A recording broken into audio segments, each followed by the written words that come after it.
Just when I thought my life couldn't get more ridiculous, it did. Buckle in, have a snack, do something with your lives, because my dad literally thinks he's like a young bull or something. Like he thinks that his time to be 17 has come again. And at this point, I'm fucking over that shit. You feel me?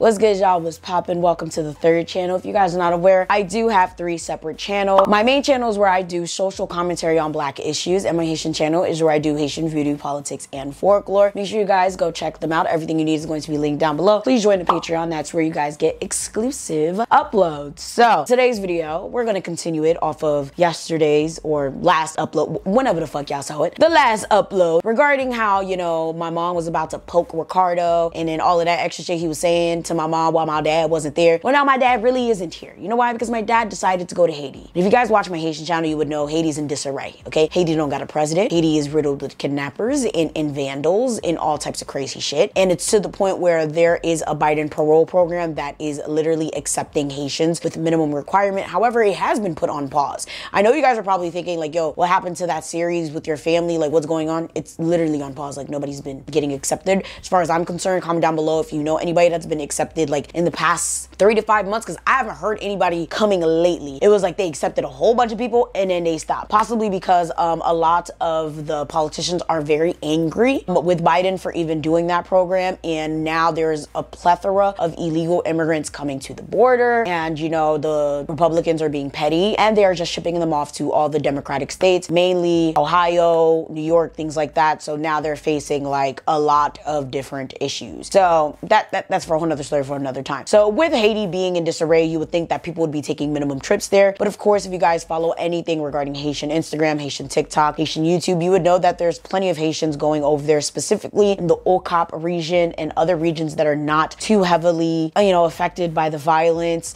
Because to be honest, I feel like they just don't really give a fuck about what the fuck is going on in the country and they want to enjoy it, which I mean, so be it. But I feel like if you're going to go to a country where like people literally can't even afford to eat, I would hope that you're doing some sort of humanitarian work. That's just my personal opinion on it, but what do I know, okay? There's also the canal work being done in the Haiti side of the DR River situation. Very interesting stuff. Again, check out my Haitian channel for more. So with that being said, you would think with all the shit going on, my dad would say, you know, it's probably not the safest time to go to Haiti, even though it's never safe to go to Haiti, but right now it's probably one of the least safest times. But no, out of nowhere, with maybe 4 or 5 days to spare, he tells me I'm going to Haiti. Swear to God. And I was just like, how? And you guys probably thinking with what money, because my dad doesn't work. Well, luckily he did get approved for some state funding, okay, aka disability. He gets a good 1,000 or so in disability, so I guess he mustered up that money. I mean, listen, my dad got some savings, okay? He literally gave me like a $6,000 check to hold for him, so my man's got money. So whatever he did with his money, he bought his ticket, he got his shit done, but he told me mad last minute. And I mean, it is what it is. You do what you do and you're grown, but my problem is you haven't been working or had an income for so long. The first thing you do is get a little bit of money and you choose to go to Haiti with it and blow it. Am I wrong for feeling that way? I don't think so. You could at least said, hey, if you have anything that need to be paid in the house or whatever, take this money, use it. No, you choose to go to Haiti. That shit really bothers me. It truly does. Now, there are some real reasons as to why he went to Haiti, which I will be discussing on my Patreon.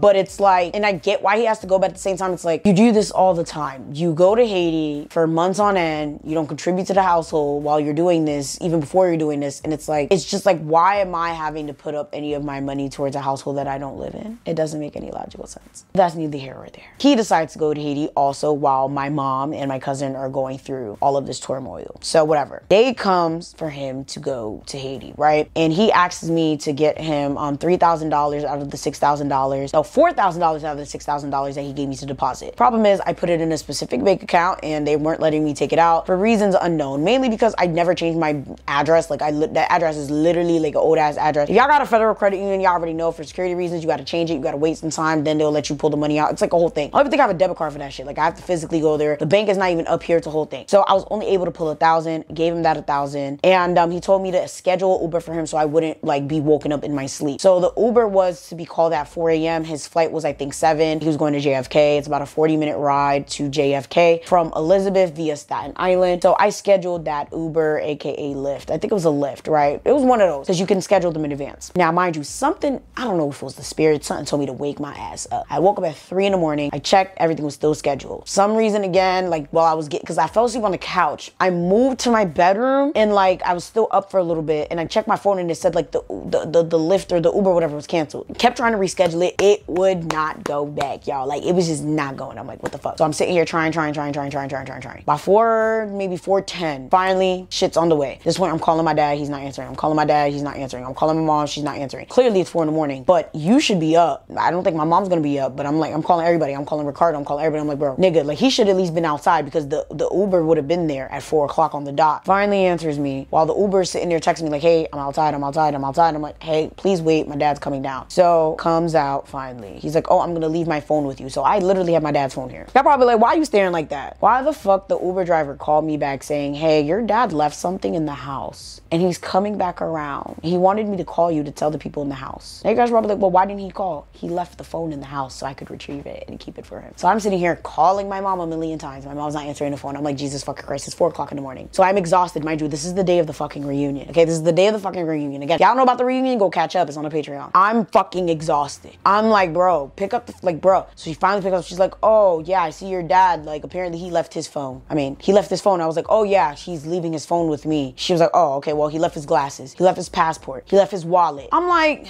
the Uber was late. You had time to think about what the fuck you had to bring and you didn't bring it. Make it make sense. Whatever. Goes back down. Goes to the Uber. Everything's fine. I don't hear from him for a while. Fast forward, reunion happens. I don't hear from him. Everything's good. Everything's whatever. I have to send him the rest of the 3,000. So I'm like, all right, whatever. I'm trying to handle that. But I still have other shit to do. Like literally, I'm trying to move. So why the fuck the day of the reunion? After my mom tells me everything that goes on, okay, between her and Ricardo, how she was about to stab him, all this good shit, right? Why is she gonna tell me, oh, you know your dad ended up going to Haiti and losing his suitcase with all his meds? Nah, y'all not aware my dad is diabetic. It's pretty managed to the point where he could get by very long with simply herbs, but he still need insulin for the most part. But he survived a long time with like no insulin. But like in Haiti, he really not gonna survive that long. And there's some special shit in Haiti, but still it's gonna cost some money. So I'm just like, what do you mean he lost his suitcase? Oh, so for me, I'm thinking it's a checked bag, but I remember specifically he did take a smaller bag, so I'm thinking it's a carry-on. So he went to the like airport and he got them like to get him like a wheelchair, and then like he had an assistant like pushing him around, and I guess they put the carry-on on the chair and then put the whatever.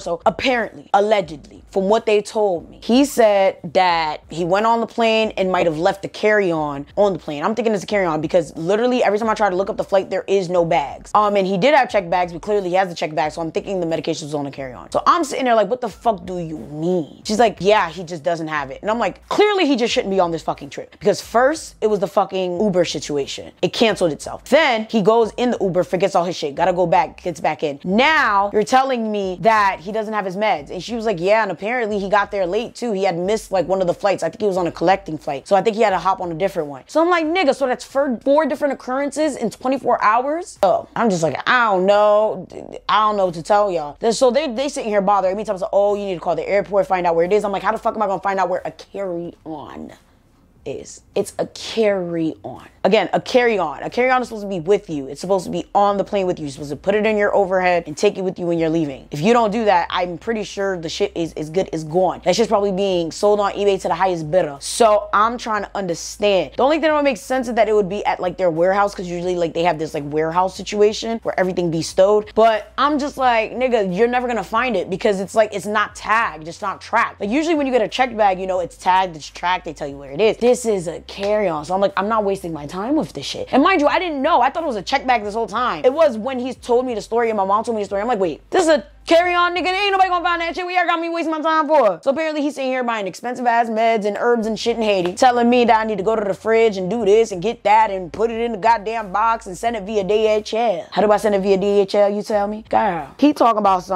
just send it to DHL in Haiti's address. I go to DHL and I tell them, hey, could you guys send this to Haiti and DHL? They try to pull it up. Every DHL address is literally not going through. I literally call my dad. He doesn't pick up because obviously it's Haiti. And I'm telling you, the back and forth from the running I've been doing. It's just so fucking tiring. It's so fucking annoying. I get anxiety anytime I see a 509 number hit my fucking phone. So my dad did get a phone in Haiti, but again, Haiti is Haiti. The connection's always going to be wonky. So essentially, I go all the way to DHL. Literally, I've been there at least 3 or 4 times at this point. I've given them so many different addresses, and they're saying the addresses are not good. But they're like, you know, if we send it, it might get lost. This final time, I was like, you know what, just send it anyway. Let's hope for the best. They were like, oh, the system's not letting us send it because they're saying it's not a valid address. Mind you, this is a DHL address for Haiti. There's 4 of them on Google. So I don't know why it's not sending. I would assume the zip codes are not correct because I got a different zip code because he just sent me a personal home address this time. And I was like, oh, okay, maybe it was just the zip code, but nonetheless, I'm just so fucking tired because it's like, you are so selfish and you are too old to be doing this shit. Stay your ass where the fuck you at. Ubat ko twop, bro. Ubat ko twop. Like, you're doing too much.